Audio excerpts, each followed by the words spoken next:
Hi, boys and girls. It is time for social studies. We've been learning about colonial towns and townspeople. So, our first day, we learned about a country family, a family living back in those times, how they lived, how they survived, and they worked to provide their own food and clothes and homes. And then yesterday, we talked about the towns and what would be in a colonial town and what the country family, the farmers, what they would come to do in town. And we learned that they would trade their goods, their eggs, their dairy products, and they would trade things that they made for things that they could get in town. Now, one of the things that they could do in town was they could go to the millers and get their flour made, because on their farms they could grow wheat, and when you grow wheat, you get little wheat berries. There's a little, like almost like a hard seed that comes in a wheat plant, and then you have to grind those up to make flour. Well, that takes a long time to do. And so sometimes those country families could bring all of their wheat berries and they could bring them to town to somebody called the miller, and they could grind it up and make flour for them, and then they could make their bread or whatever they wanted to with their flour. So we are going to learn about that today. So I hope you're ready. Get nice and comfy. We'll read, and then in your packet you'll see we have a paper to sequence today, a cut and paste. So have that ready to go also. Here we go. All over the world for thousands of years, bread has been an important part of many people's diets. In almost every culture, people make bread or foods like bread. In Mexico, they eat tortillas. In India, they eat chapati. In Israel, they eat matzo. In America, we eat many of the above, plus bagels, muffins, biscuits, and sliced bread. In colonial times, most breads were made from wheat or corn. And where did that wheat and corn come from? Right, the farmer. But it was a long process from the farmer's field to the baker's shop. Today we're going to learn about what and who was involved with making bread. So first, the farmer would plant their crops of wheat and corn. Then he'd harvest them or pick them when they were fully grown. Next, the farmer had to separate out the seeds or the grains from the plant, and then the seeds had to be ground into flour. A long time ago, people used to grind their own wheat grains or corn kernels with big stones called grindstones. And early grindstones, used by Native people all over the world, like the Native Americans that we learned about, were like the ones in the picture. One stone was larger and either a flat or bowl shaped, and the other stone was usually small enough to be held in hand. The person grinding would spread some grains in the larger stone and then grind them with the smaller one. Imagine grinding two stones together all day long just to get enough flour to make one loaf of bread.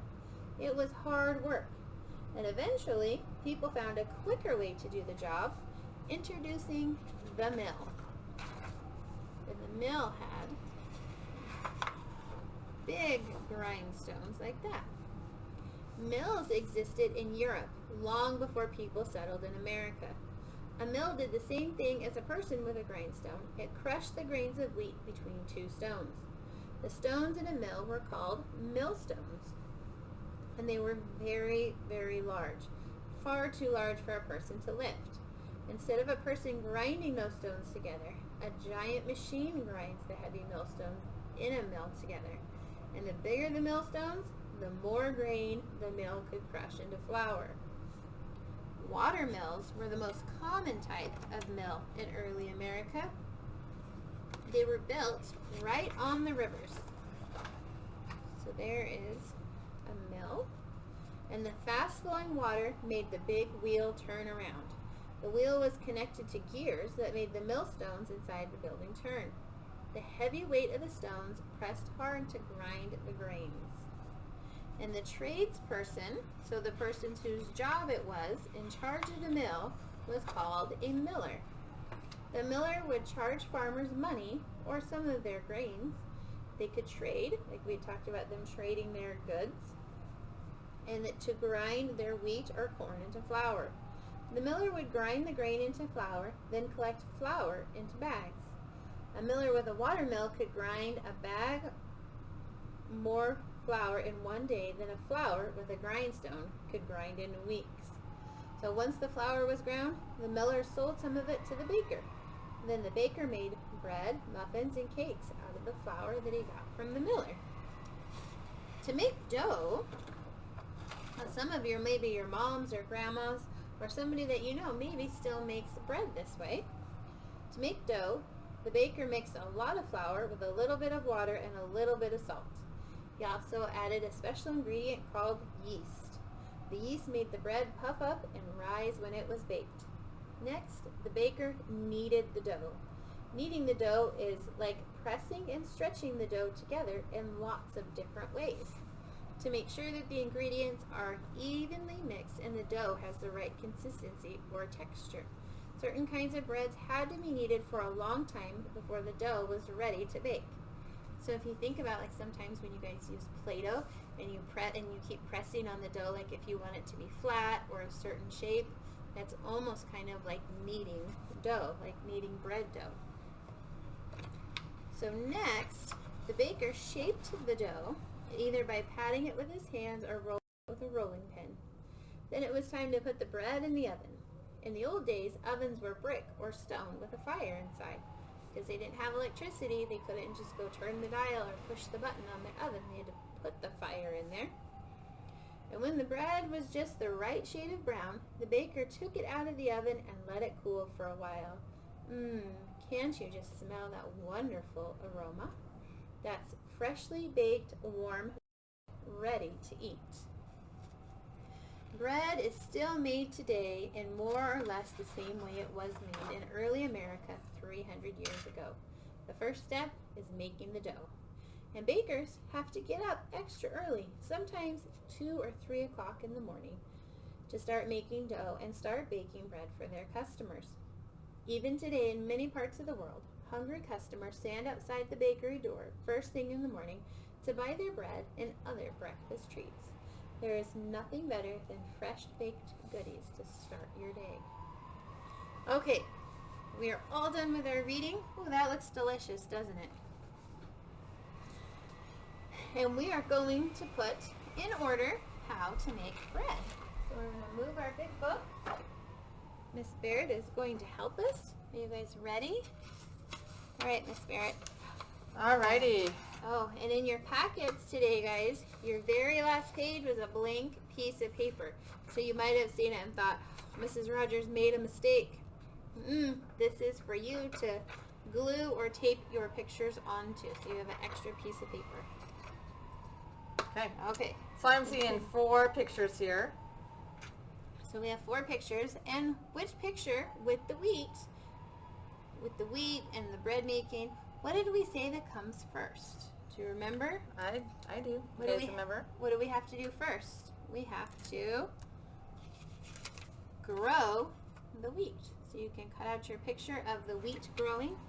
Thank you. You're welcome. And we have to grow the wheat, don't we, Miss Barrett? We do. Because if we don't grow it, we're not going to have it. We don't have anything to start with. Okay? Okay. And so what happens after we grow the wheat? What do we need to do? Do you remember, Miss Barrett? What did we say? We take these little tassels of the wheat off and we grind it into the flour. Into the flour. And then the bags of flour come next.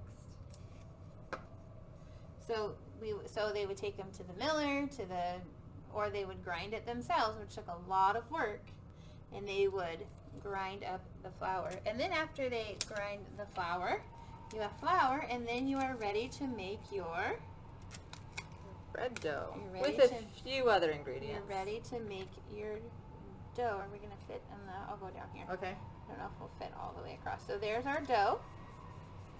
There's our bread dough. So we have our wheat growing. We have flour in our bags. We have our bread dough. And what comes next? After your dough has raised and you knead it a couple times, you shape it into loaves and you bake it and you get bread. Yep, you see the fire back there, so it shows that they're baking it. Let me scoot this one over because it's kind of crowding. Is it? It's not. Oh, it's just. There we go. Okay. So I'm going to write numbers. So to help us remember what goes in order, we grow the wheat. And if I'm going to stop right here for a second. If you guys remember the story of the little red hen and what she did. She had to grow the wheat on her own. She did. And then she had to harvest the wheat on her own. And then she made it into flour on her own because none of her friends would help her. Nope. And then she made bread dough on her own. And then she baked the bread on her own. And then she ate the bread all by herself. Yeah, because that was the only part her friends wanted to do. Yeah. Okay, so 1, we have our wheat growing. 2, we make our flour. Number 3, we make our bread dough. And number 4, we bake the bread. We bake the bread. And it looks delicious. It does. I can almost smell it. Yep. Okay, boys and girls. So have fun getting your bread making in order. And good job today.